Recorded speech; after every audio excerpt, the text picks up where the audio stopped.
High friends, welcome to my new recipe. আশা করি তোমরা সবাই ভালো আছো।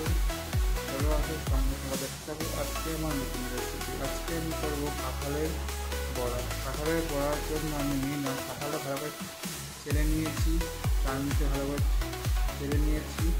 1 কাপ ময়দা দিয়ে দিলাম, আর আমি 1 কাপ সুজি দিয়ে ভালো করে মেখে আধ ঘন্টার জন্য ভিজিয়ে রেখে দিলাম।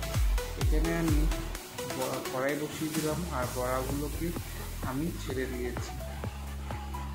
দিয়ে এখন আমি দেখুন আস্তে স্লো স্টিমে আমি এটা ভালো করে এটা ভেজে নিয়েছি। আর এদিকে আমি বড়াগুলো নামিয়ে নিয়েছি। দেখুন বড়াগুলো খুব সুন্দর হয়েছে। এমন করে বাড়িতে বানিয়ে আপনারাও খান আর সবাইকেও খাওয়াবেন। আশা করি আপনাদেরকে আমার ভিডিও খুব ভালো লাগবে। আপনারাও বাড়িতে বানান আর খেয়ে আমাকে